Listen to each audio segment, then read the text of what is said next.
listening to Shut Up and Invest. All right. Welcome to another episode of Shut Up and Invest.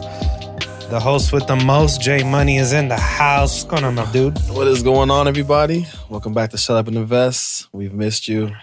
Happy to see you back. Happy to see my sexy co-host, they say, Kevin.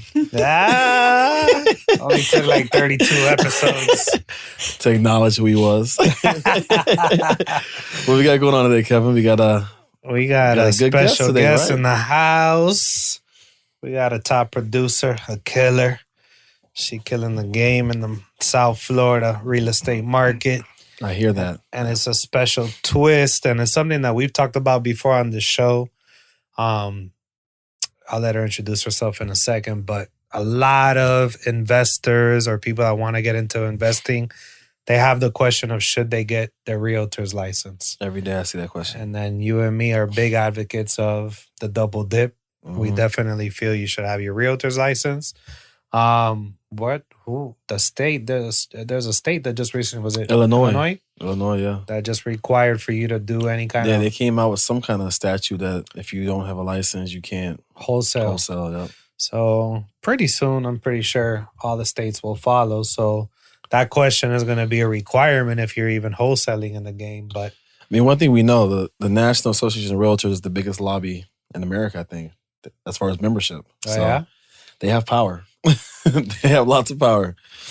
Who we got in the house? Introduce yourself. Tell us what market you in, Miss Thing. Hi, guys. My name is Natalie, also known as The Deal Maker. The Deal Maker. She got a nickname already. Since day one. I'm in South Florida. Before she made a deal. She was a deal maker. Who gave you that nickname? That guy. Okay, I was gonna say, 'cause you can't give yourself nicknames. We talked about this before. All right, cool. That guy's Kevin, just so you guys know. We got another one of my experiments in the house. That's two babies. Yeah. So, you tell us a little bit about what you currently do. What's your focus? How you even get into the game? All right. So I got into the business 4 years ago with no desire to get into real estate. I wasn't a salesperson at all, but I figured pay off a little debt, get my license. So here I am. I was the top producer of the company the first 2 years I was in the business, and mostly dealt with buyers in the beginning. But, most of us know buyers take a lot of your time. So have started shifting more into doing listings or taking listings. And probably this year has been predominantly a listing agent and been working a lot with wholesalers. So you were the top producer your first 2 years in the company. Yeah. So right off the sideline, you jumped in there. Yeah. And you said you didn't want to do it. So were you pushed, coerced? No, you just kind of thought it was I wasn't sure what else I wanted to do at the moment. I was a paralegal for 8 years. Okay. And I was like, well, if I can pay off a little debt here and there, close it So 2 kinda deals on a the year. side, Right. yeah, And gotcha. after my first deal, I quit my job. I did it full time. I mean, if you're the top producer in your company, you better quit your job. No, she quit after her first deal. Oh, your first deal? Yeah, This is the first year. No, your first first deal. deal. Gotcha. Yeah. You saw that check Yeah. compared to your paralegal checks. My expenses were low, so it was the perfect time to do it. Got it. I remember having the conversation. I was like, this is the exact question I said. How much money do you think you need to have saved in your bank account before you feel comfortable quitting your job? And she said, basically her 1 year salary, which was like 45 or something. 50 grand, I think. $50,000 a year. And I said, all right. After her first deal, it was like a $300 and something thousand deal. So what was it, like a 9,000? Yeah, like 10 grand check. It was like, okay, I'm done. It was tough having to work full time and manage all the calls as well. Yeah, definitely. I mean, I know a lot of people say I'm gonna do it part time, but if you're gonna be a successful realtor, right, you can't really do it part time. Yeah, I know. You can't. She was just looking for an excuse. Plus, she hated all her bosses, and she didn't. Let's just say that she's not a good employee. Oh, you're not a good employee, huh? No. Oh, okay. You don't take. I don't take orders well. You don't She didn't take last- orders well. Since I met her, she didn't last at any job longer than a year, bro. I'm like, what's going on here? Like 4 different law firms. Constantly switching. I'm like, what's going on? There's got to be something. Well, going being on a realtor is a very good career for you because depending on what brokerage you're at, but also you said you're going to the wholesale side, Yeah. which that when you go to that side, you're definitely on your own. And Yeah, You don't it's have to, it's great. And I actually just recently did a video where I talk about, it was great in the beginning, but it was also tough because you go from an employee mindset to a self-employed mindset. definitely. And now I'm sitting there like, oh, I have all this free time and I can run errands during the day and not treating it like a 9 to 5, and that's where things, That's key. That's key. it's definitely That's what's because you are self-employed, right. and I know a lot of people want to be self-employed, but everybody can't handle being self-employed. No, right? absolutely not. Like if you're not a self-starter, if you need someone to like punch you in and punch you out, Right. if you can't handle that time and time block it well, Right. it can be negative. more Yeah, than and I positive. came from somewhere where you had tons of structure. I knew what my procedures were for everything I had to do. Now I'm like, okay, what do I do next? So you mentioned the buyers part, which I was a ex-buyers agent, so Okay. I did all buyers for years. And you're right, you can show buyers, especially if you're doing retail buyers. That's a lot of time. Which Right. means the people that want to buy their first home or their second home and they want to live in the property. Exactly. So they're super picky about the kitchen and the bathroom. And Uncle Pepe has to come and check the plumbing after Yeah. after they show Nana and Tia and all that stuff. Yeah. Yep. Learning my Spanish people, you see that. But that can run you ragged, Yeah. and it becomes very tiresome. And I know how that is. So how was that experience at first with the buyers? It's easier to get in with buyers, though. I will say Buyers that. come easier for sure. I want to consider myself pretty good at building relationships. So buyers for me are slam dunks. Mhm. And I don't want to say that, No, you know, I get it, but definitely. Yeah. but it's easier, Mhm. and you're a woman, you're more nurturing. It's easier for me. Yeah, and as long as the buyers qualify and improve, you have to just figure out what they want, find Right. what they want, and Right. nurture that relationship. So I definitely Right. agree. I It mean, is the easier. tough part is that. So I was doing a coaching program that my coach explained. You should not handle more than 7 buyers at the same time because now you're not giving good service. So I mean, with listings, you can handle how many ever listings, Mhm. and it's completely different. It is. It's 2 different sides. Yeah. Definitely. Plus, you got the buyers that you drive them around for 6, 7, 8 straight weekends. And then they say, you know what? We're just going to hold off for a little while and wait another year or 2, save some more money. I did the retail buyer thing for maybe a week. And then I was like, no, only investors. I'm not doing this no more. Yeah, what people don't understand is like 6, 7 weeks. That's a month and a half, 2 months that you're Right. dedicating 3 hours, let's say 4 hours on a Saturday. That's opportunity cost Mhm. because you don't have someone else that you're servicing. And At if the you same time. dedicated and invested a month and a half of effort to try to make the income, And that's then going to doesn't happen. cover. If they don't want to buy a house anymore, something Right. happens, it's like you just wasted. Absolutely. I don't want to say waste, but you wasted 6 Yeah. 6 weeks, of business. So Yeah. So Nothing then to you were predominantly, I would say, 90% buyers. Right. The bulk of your income, you started making 6 digits as a buyer's agent. Right. And then you're now completely I want to say 90% listings, but let's say Right. 80% listings. Yeah, definitely 80% listings. And, I still have my buyers. mhm. And it's funny because now I sit down and there are days that I'm like, I feel like I'm not busy, but it's because I have listings and not buyers. listings is more passive than Yeah, the yeah. realtor life for sure. It's one of the hardest transitions that I see when people get into real estate, that they want to be on the listing side. They just don't know how to do it. Talk about that transition and talk about that in that mindset and the fears and everything beforehand. All right. So with buyers, I got so good at buyers that I honestly even I preferred them because it was something that was comfortable. Mhm. It was something that I could talk about endlessly. So with listings, I wasn't as comfortable, even though even though obviously you can handle a ton of listings, you still need to market your listings. You still need to work on that.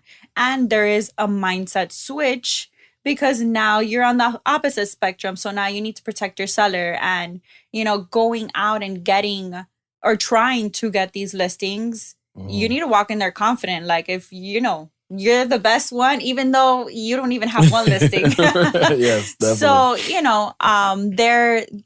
there's a big switch. I went in there a few times sweating, not knowing what I was going to say because not everybody's that nice. It's like an interview too. Yeah, and you're up against sometimes top agents.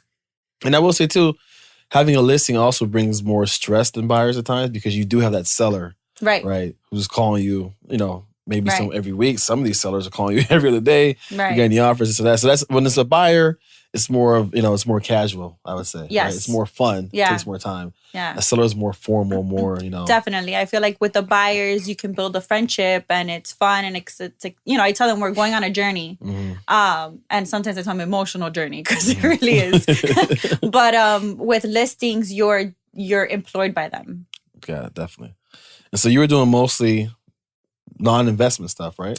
When you first started? Mostly non-investment, yeah. Okay. So how'd you transition to getting into investment? I started building a relationship with one wholesaler who needed someone to handle their retail stuff. Okay.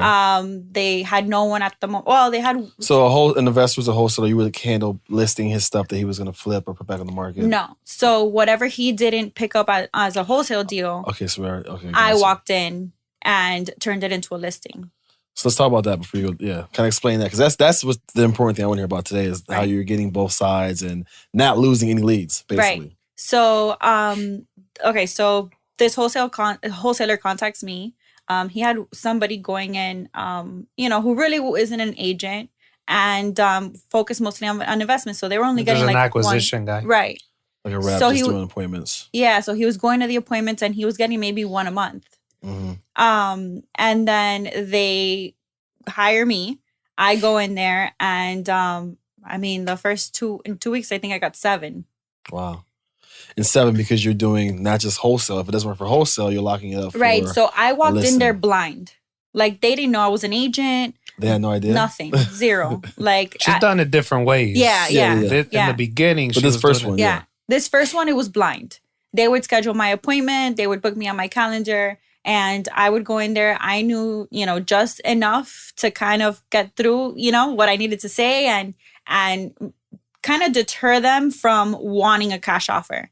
Because at this point, they had already spoken to someone. They wanted market value. Mm-hmm. The property most of the times was in good condition.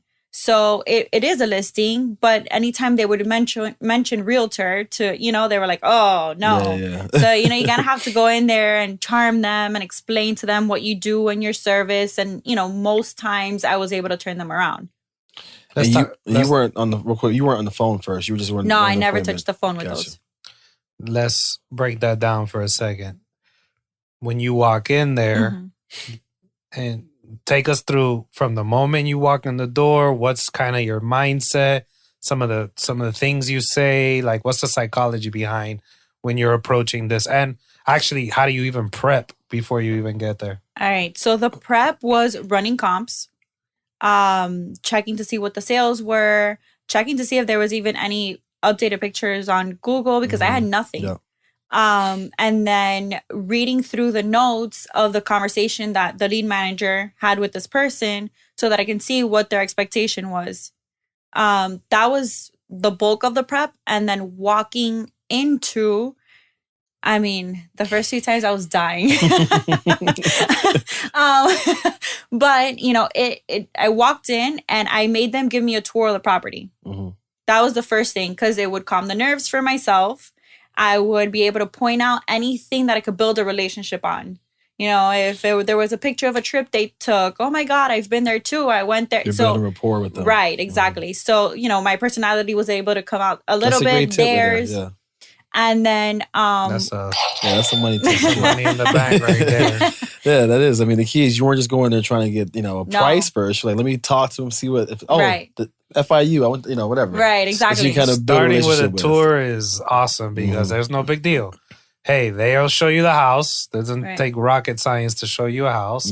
And you don't have to worry about, what do I say? How do I break the ice here or whatever? It's like, oh, okay, awesome. Mind if I take a look at the house? Like, give me a tour. And you have natural icebreakers. And then throughout the tour, things come up that you can talk about. Right. I always feel like the money situation should be left last. You know, Definitely. everything else is talked about first. People get funny with money. So I did the tour. I would then start talking about, you know, what's the motivation? Why are you guys trying to leave? You know, some people were trying to move away. Some people were trying to just cash out on the property. So we would talk about that. And money in the bank. That's key. You first the tour. Right. Then you transition to trying to figure out, hey, what's the deal here? Why would you guys even... Right. What's the motivation? So many people are scared to be intrusive and ask, why the hell do you want to sell? Am I in your house right now? Right. Exactly. Like, why did you let me in this front door? Like, if you really think about the psychology, if I'm inside your house, I should not feel shy of anything. Yes. Like, you invited me over for a reason. And people love to talk. And how many people have let strangers in their house, right? Yeah. Like, we're in your house, never met before. You're showing me your whole house. Right. But I'm still scared. Right. Right. Makes no sense. No, that's key. So you did the tour, right, to calm and earth, break the ice. Then you've tried to find the motivation, right? And these are all points that any sales rep will tell you need to find out on an appointment. Even doing the tour of the house releases the pressure from them. So there's no pressure. We're not talking about money. It's super cool. You know, I'm just another person walking into your house. No big deal. So once all of that was done, I would talk about how great the house was. Right. So the house is so nice. It has these plus this plus this plus. Most of the times they are nice houses that deserve market value. Because again, these are houses that aren't going to be bought in wholesale price. Right. Right. Yeah, these are turn downs from these are not motivated discounted sellers, distressed sellers. Yep. These guys are motivated, but they usually have some time. You know, they're not under some major issues. Got it. Yeah. So with that, you know, obviously complimenting the house and how amazing it was. And then I would jump into, well, I mean, look, I would be doing a disservice to you if I offered you cash, you know, and there was this one time where I told the guy, I'm like, look, you know, he's like, well, give me an offer. And I was like, well, I mean, I've been kicked out of houses before. And he was like, what? I'm like, I'm serious. It's going to be a low ball offer. It's not what you're going to want. You know, you have a nice house. You deserve market value. Let's sit down so I can show you market value. So I took my little Surface Pro because my pitch, and I'm giving you guys my secrets, but my pitch was that I'm not one of these agents that's going to give you all these papers. Like, I want you to see what I'm seeing. So I would pull it up on the computer and we would look on the map, all the different comps, all the different things. Keep going. and they felt comfortable. Now they're trusting me, you know, and because you're outlining everything. Yeah. Right? Like, you're not, here's the 3 comps. Right. I'm showing them everything. You know, and on top of that, when you print them out, you can't even see all the pictures. So you can't see the condition of the property you're trying to compare to. Yeah. You just see the front of the house. Great. So your key is, hey, realtors, quit bringing those 3 papers with the comps. Seriously. Or those 25 papers. I see some of them. Get yourself a little iPad. She's actually doing the work together. Right, exactly. Hey, let's run comps. Like, let's determine together. And it's transparent. Right. And I tell them I like to be transparent.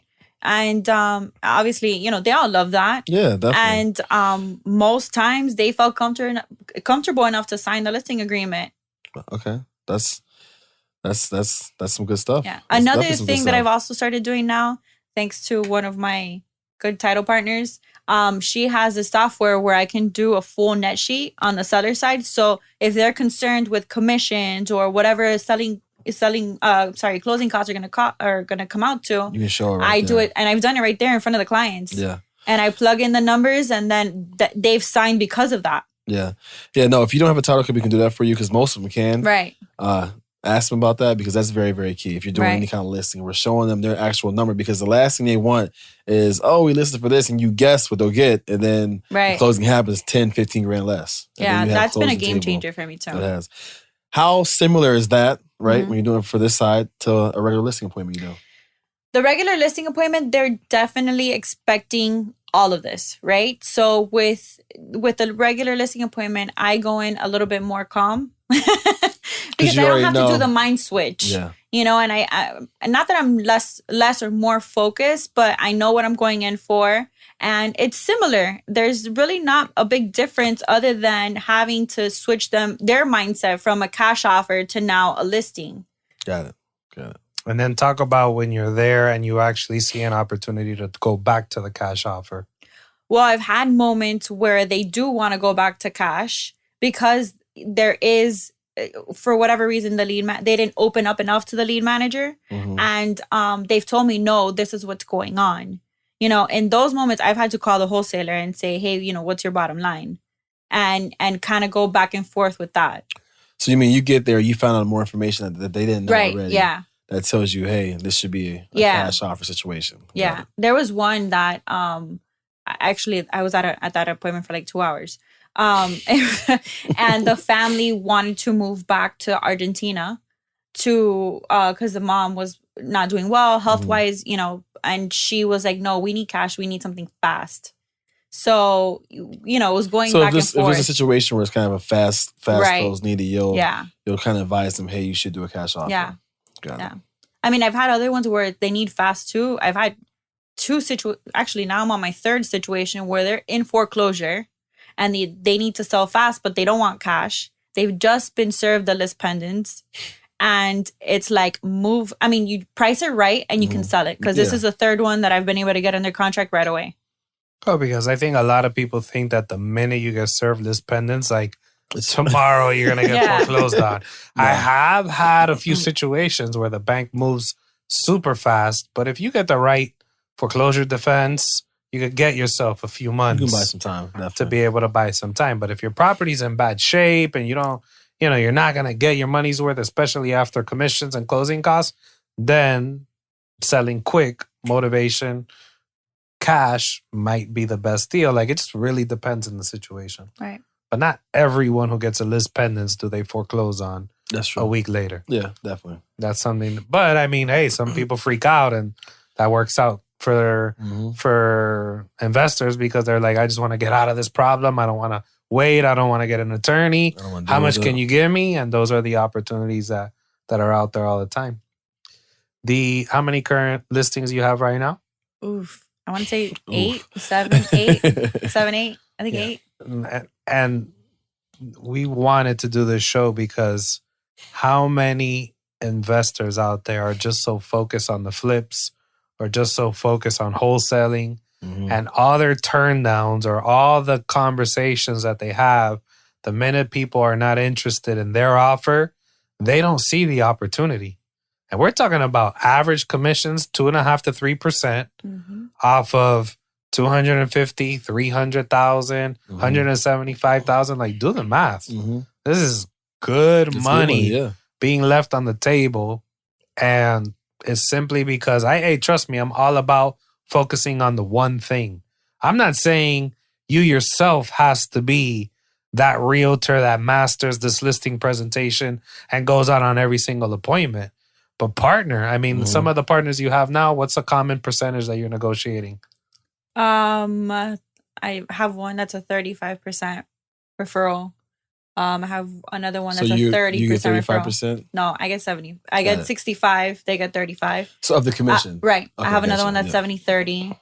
But you do all the work. Right. I do all the work. They book the appointment. Right. And then you handle it from there. Exactly. Yeah, and basically you're getting the listing, right? So they're doing nothing. They're just waiting for the 30. And if you do that a couple times a month, that adds up. It's a no-brainer. It is.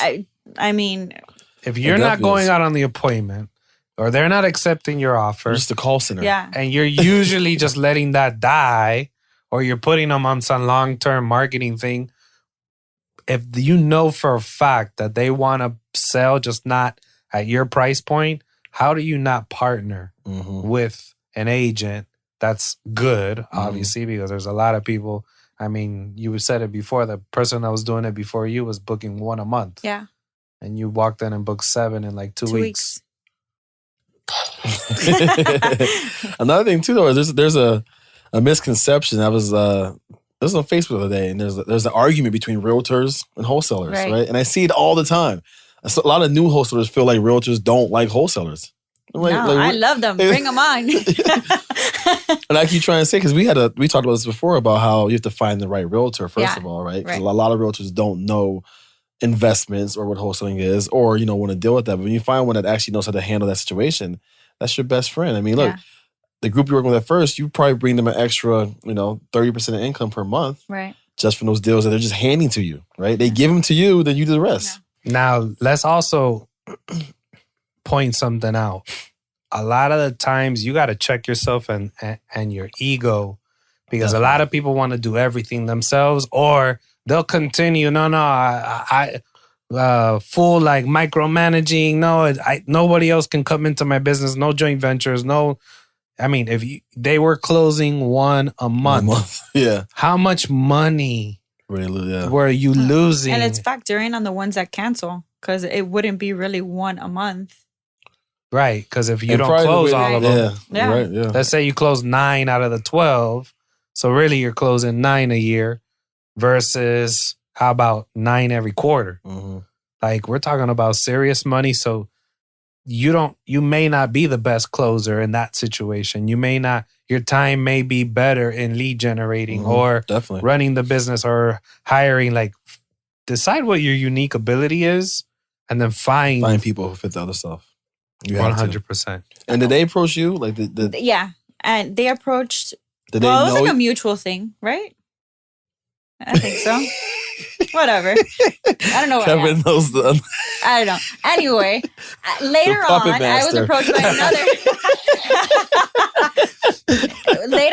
approached by another wholesaler because he heard what I was doing for this one.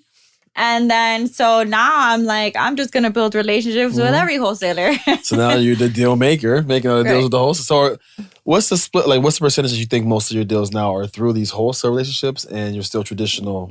I mean, right now, I think I have 50-50 listings. 50 mine, 50 because of the wholesalers. And so you're doing marketing for yours? Yeah. I mean, I have I like to say that I have a good social media presence. So I think you do. Yeah. So I do get referrals from there, people that I went to high school with, and stuff like that, people who follow me. So I've gotten a lot of referrals through that as well. But the other 50%, you don't have to market for. No. That's just coming to you. I mean, so even there, like, your marketing cost is half because you have these relationships you build with other people who are just bringing you appointments. Right. Which, as a matter of fact, one of the wholesalers also first contacted me on social media and saw my social media presence and then approached me after hearing everything. Awesome. Let's talk about your mentorship program this year. You've launched and have done very well in.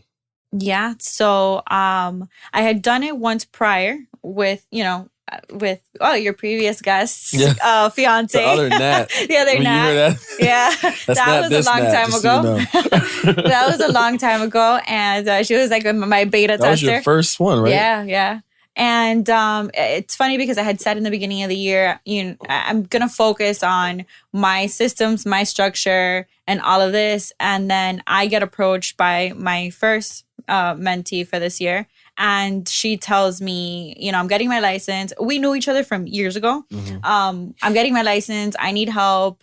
And I want you. So I'm like, I don't know if I want to do this right now. But the thing is also, like, she came correct and, like, telling me, I don't care if I don't make $1. I just want to learn from you. Mm-hmm. And I was like, well, I'd be stupid to turn this down. Mm-hmm. She'll work for free. It's the whole Gary Vee thing, work for free. And she really is a hustler. So I'm, and it didn't turn out to be for free in the first, how many months? Yeah. In her first month, 2 months. I don't know why you month, 2 months, because he did the loan. What is it that he's calling himself? Nah, you can say that. What is it? The sexy I gave him just one shout out. What is it? I'm gonna change my Instagram handle. The sexy loan officer. Oh, there we go. I heard the sexy loan officer. Well, he did the sexy lender though. I know. I didn't know he was a loan officer. I'm gonna get the .com. You're a loan officer the sexy lender. Oh my gosh. Anyway. I just see the pictures. The GQ shot. After the detox, you can take after Gotta use her, the I think it was vacation. maybe the first 2 months, she closed her first deal. It was like a $500,000 investment property for her client. Okay. And now today she just closed another $500,000 for his brother. So for the same client's brother. Oh, okay. Yeah. So she's doing great. And you then, started mentoring her when? For like 4 months ago. So she's getting like $1 million in sales. $1 million in sales. Wow. No, I think she's made almost the same thing she makes at her full-time job. Yeah.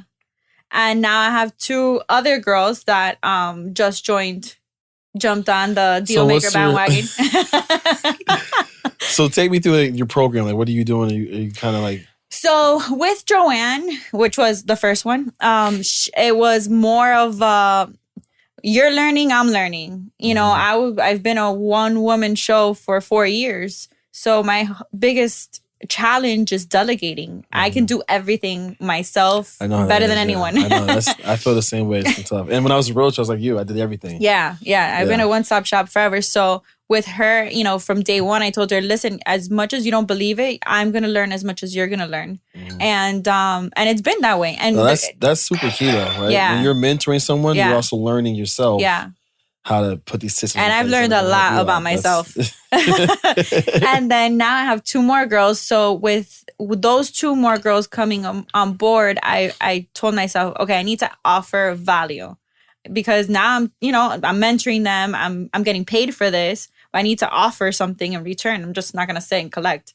So now we're doing their social media posts are scheduled by Sunday. Everybody's turning in a template of their social media. Which you provided the template and the training. Exactly. Yeah. So they're scheduling for the week? For the week. Yeah. And how many posts are you doing? Daily. A post daily with their caption, their hashtags, everything on it. I want to see it. And then on the story, I have a little column for Instagram story daily, a topic they're going to talk about during the day or something they're going to post for the day as well.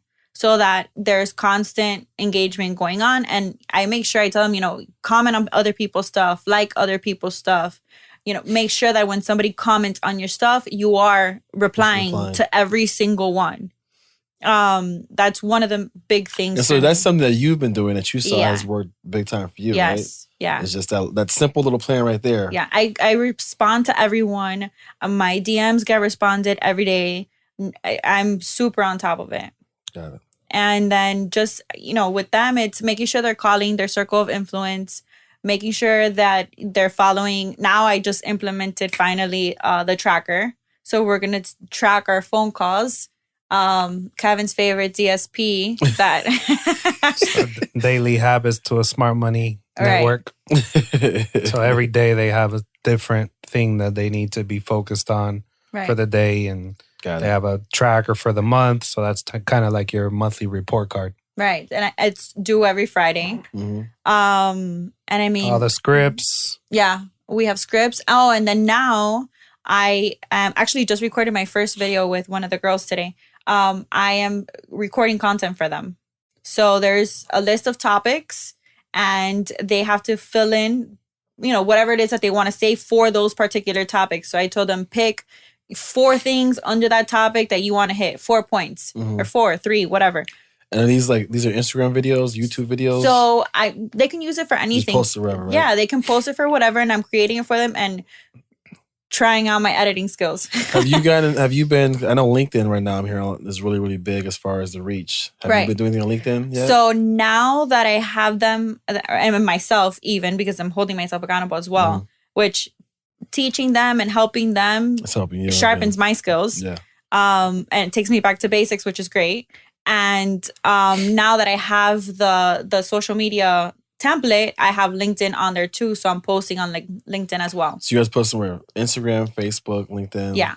Those three. Yeah. You got your open house strategy. So your buyer strategy, your listing strategy. Yeah. This weekend, not this past weekend, the weekend before, I took them to one of my open houses. I have a listing that was probably the best listing to do it for because it's beautiful. And we did what's called the mega open house. If you follow the good old Tom Ferry. Yeah. He is very big about the mega open house. So we door knocked 3 days straight prior to the open house. We did door knocking with flyers. I did direct mail also leading up to the open house. And we did 25 to 30 directional signs to the open house.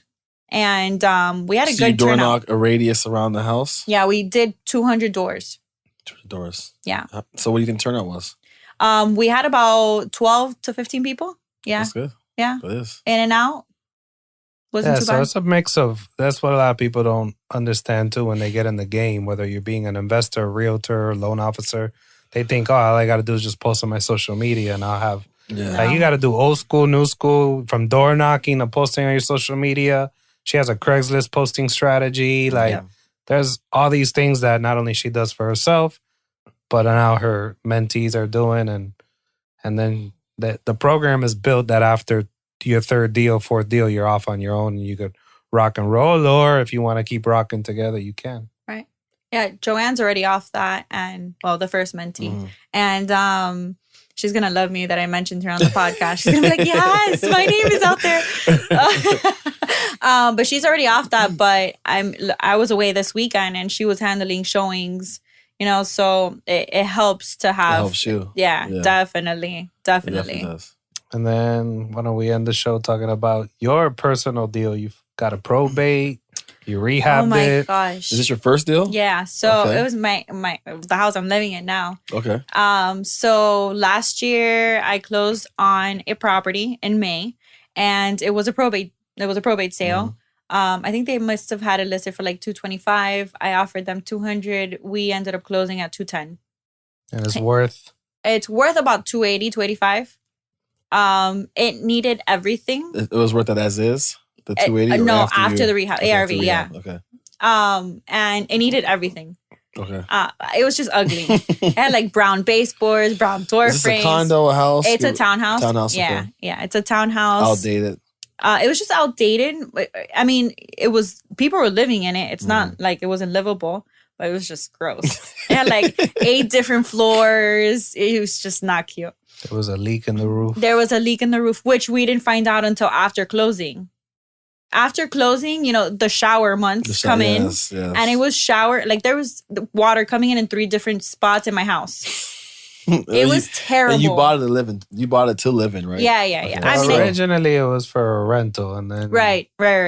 Did you do the rehab before you moved in, or were you doing a rehab? Yeah. As No, you you were? couldn't live in it because I gutted it. Okay, Everything. gotcha. There was not living anywhere in So there. how'd that go? I mean, that was your first rehab, everything? Oh my gosh. I think I have gray hairs because of it.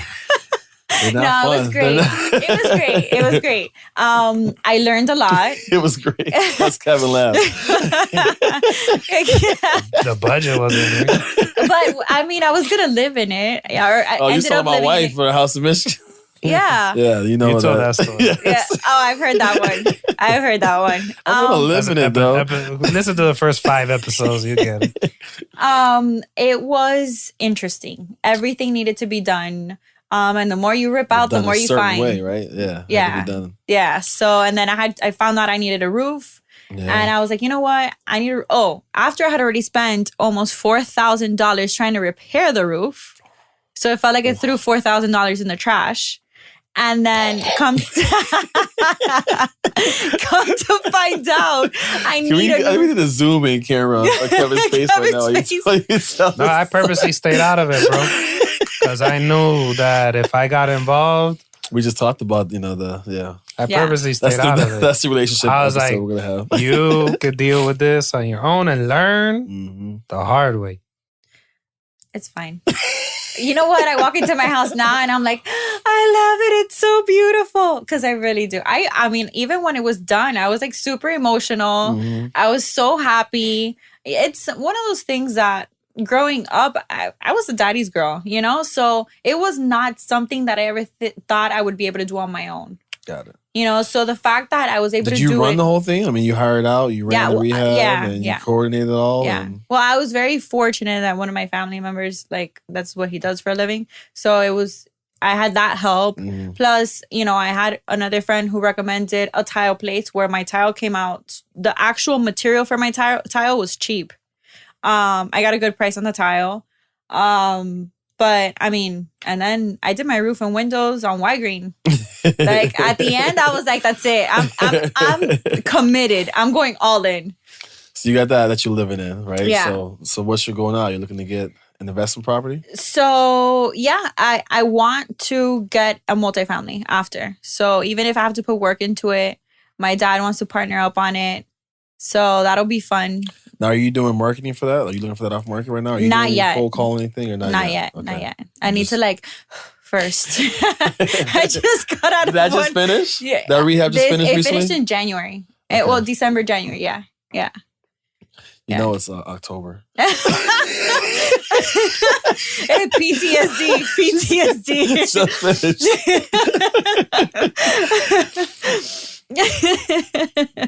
But it's beautiful. I'll come It's by. gorgeous. Yeah, definitely.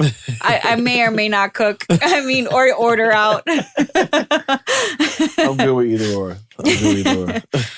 What are some of the tools or softwares right now that you're into and using? Oh my gosh, I absolutely love my CRM. Which is what? Chime. Chime. I Yeah. heard that one. My broker actually, it's mandatory for the whole brokerage to use it. And it's fine because I love it. Mm-hmm. It's just super user friendly. It's very modern. You know, it's not overwhelming and easy to look at. So I'm not a super techie person. So that works for me. Yeah, some CRMs can be way too much. Yeah. And I wasn't even, I was Yeah. using a different one before that. I wasn't even using everything that I had. So this one I love, and I work, you know, with my 2 screens. I have that one open on one side. I have the other one, you know, whatever I'm working on open on the other side, and I'm good. Got it. So Chime. Okay. Yeah, Chime. If you can go back to the beginning, broke, Oh what, my gosh. what would you do day one, knowing what you know now? Treat it as a 9 to 5. Treat it as a 9 to 5 because I've learned the hard way that you get what you put in. I mean, at least a 9 to 5 because I mean, I Yeah, find myself at working a least, lot yeah. more than 9 to 5. 9 to 5 with but at overtime. least a 9 to 5. I wouldn't have had such a roller coaster pipeline in the beginning. That's key too, because like you have to get that pipeline that just keeps refilling itself. Where that's when you get, I made 10 grand and then no deals for 2 months, and now I'm broke, and now I got to go and catch back up. So you have to build that pipeline. I think a up. lot of people I see that make a mistake when they quit their full-time job and jump into this full-time is they start the benefits before the work. Oh, like, for sure. oh, freedom. I can go to the dentist at 2 in the afternoon. It was like, you used to go to the dentist on a Saturday No. at 10 You in do the all that stuff morning now on a Wednesday because you couldn't go get time off of work. And Well- why now is it different? Well, how many people, and we've had this conversation where how many people don't right off the bat go buy themselves the Mercedes and the BMW and they haven't even closed the deal yet. Immediately. Because they feel like they have to have that to pull up to a house. Right. You know, like, right. Yeah. I waited till my 3rd year. Mhm. My 3rd year. My broker told me that earlier. He said, look, when you start getting checks, they're going to be big checks. Don't make the mistake to go buy the Lexus or the Benz. You It's know? the same conversation we would have. Nope. And Yeah. I talked her out the ledge a couple times. Yeah. She's like, it's time. I'm like, no, it's Yeah.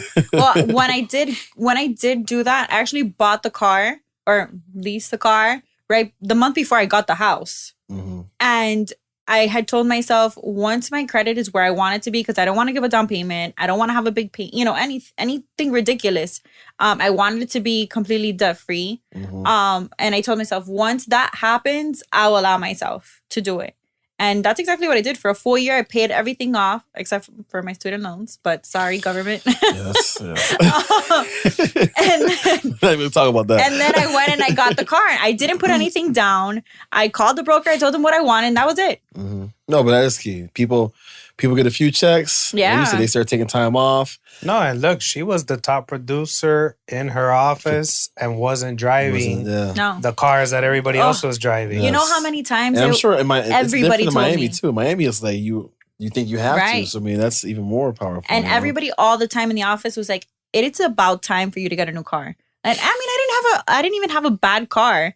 It just wasn't a fancy car. Mhm. Oh, you're doing well. You're making good money. What car was it? I had a Jetta. I had a Volkswagen Jetta. Like a 2014 and like 2015, 16, 17. Are you kidding me? And then you got And then now I got a Benz. Yeah. But you waited your time. Yeah, until it yeah. made sense. But I no, drove that's- up to plenty of houses in my Jetta, and I was fine. Yeah. Good deal. Yep. So what's the goal now? What's the goal? So I definitely want to completely go to listings and have, ladies that are So working you with want me to have handling buyers, all You want buyers. to have buyers agents. So I pretty want, much. turn them Gotcha. into buyers agents. And I don't think I could ever stop completely what I'm doing because I really enjoy it. But I would like to be able to have, a team in place to handle as much and just be the rainmaker. And then have a few rental properties and relax. Do you have a goal to be a broker? Not really. No. It's a lot of liability. It is. I'm a broker with no agents. Because of that exact word you said, liability. Yeah. I don't know. No, it's not. I never, if you do it small, like maybe just you and your team, that, I like Just that kind of now. model, but Yeah, just now having, the girls that are working with me, it's work. Imagine It is. having 20. I couldn't do it. No. I couldn't do it. Nightmares. Anybody who's interested in talking to you, to pick your brain, even possibly hire you or the mentee program, how can they find you? They can find me on Instagram, Natalie_Rivero. River, I don't know. That's how it's spelled. For the non-Miami people again. Yeah. That'll probably be the easiest way to reach River me. with the, I've never. Yeah.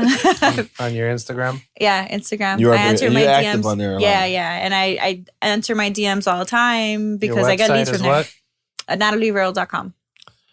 And you looking for more mentees or?